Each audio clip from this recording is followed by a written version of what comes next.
Hello， 大家好，小岛来了。今天要分享的是超热门柴火炉的周边配件——火立方。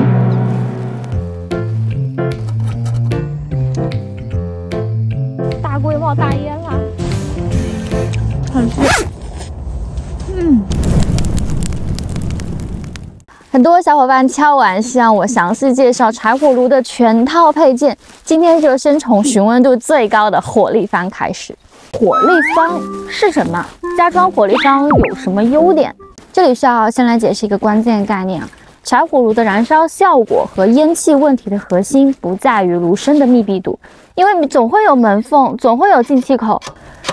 问题核心在于它的拔烟效果，如果烟拔不出去，门缝也会渗烟出来的。那要怎么提高烟囱的拔烟效果呢？首先，烟管越长，它的烟囱效应就越强，排烟就越顺畅。所以烟管呢，条件许可的话，你就能长尽量长，全部装上去。还有烟道的温度越高，排烟吸力就越稳定。所以会看到很多人在开炉的时候会用喷枪在这边烧热烟管。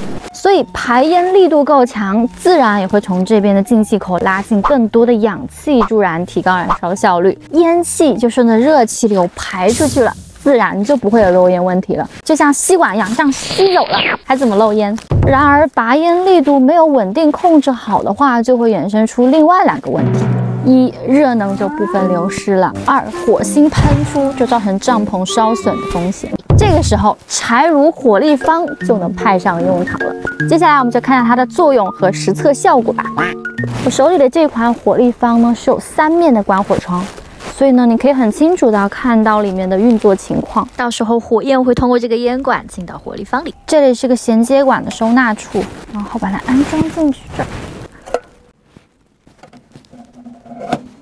再架上这个可以伸缩的支脚。取出不锈钢桌上的螺丝。哦，对，这个柴火炉专用的不锈钢桌要提一下，它有很多设计的巧思来搭配你的柴火炉具。不锈钢桌的桌角是可以左右分别调节的。今天这边高，这边低，我就把这边调高了，就很稳了。顶上这个桌板也是可以取下来的。搭配壁炉的话，建议反过来，这样刚好可以卡住。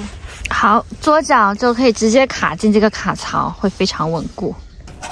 取出不锈钢桌里面的这颗螺丝，将2个固定住。好了，安装就搞定啦。这一块我觉得好好看。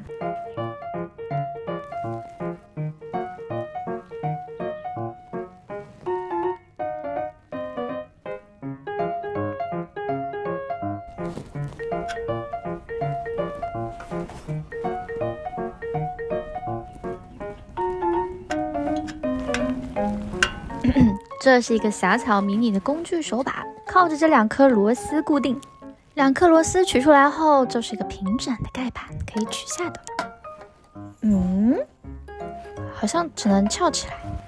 好，看到里面的管道是有气孔的，管道连接刚刚看到的开关。有2个烟囱出口，你可以选择侧或上。走侧烟管的话呢，上面就很平整，可以多增加一个料理平台。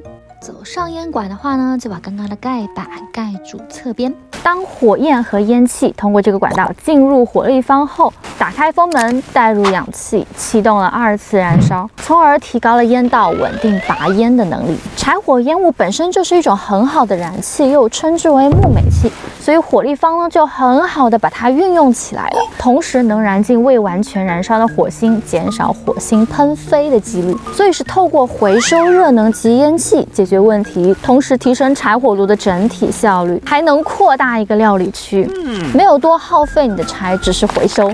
好，那我们开始点火实测一下它的效能。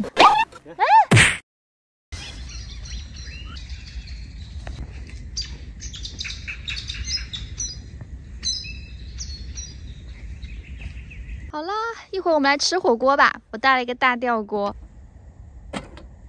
刚刚好。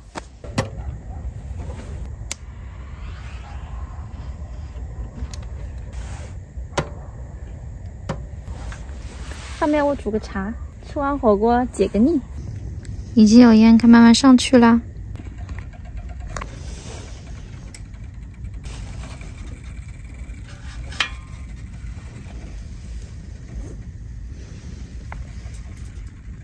阿斯兰烧烤开始冒火啦！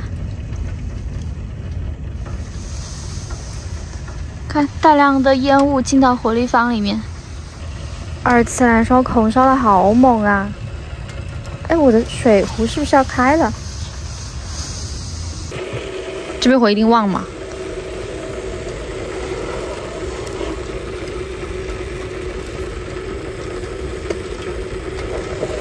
哇！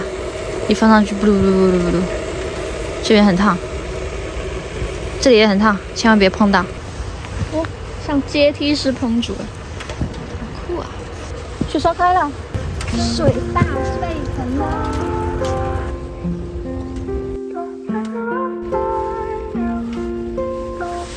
大柜在冒烟了，我冒大烟啦！哇，蒸汽好强啊！看看上面。一点没烟，哇，长成这样，龙卷风了都。好嘞，哎，哇，来烫一个潮汕牛肉，可以，哇，好嫩。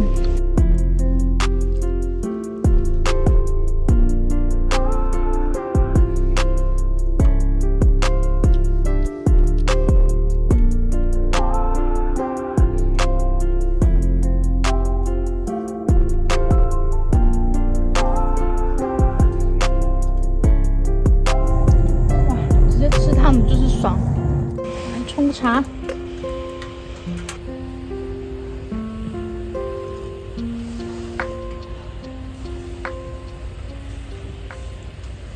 不要以为现在没有怎么燃烧，你看，现在下面很大的2次燃烧，是最省燃料的时候。木柴没有怎么在烧，都在烧空气。放个小杯茶。还可以利用热能热一个汤婆子，嘿，我再热一个大汤婆子。哇，远远看我的炉子好好看啊！柴火炉因为还很烫，今天只能先放在帐篷外放一个，如果有人靠近就会报警。好了，火力坊让柴火炉性能再升级，将可能的情况转化成优点，不仅能够降低火星风险，还能回收热能，拓展料理空间。加上酷炫的机械感外形，上下窗关火更有层次的流动火焰，让你的露营体验更上一层楼。如果喜欢这次的分享，帮我按赞、订阅、开启小铃铛，更多露营好物实测，我们一起来发掘吧！下次见喽！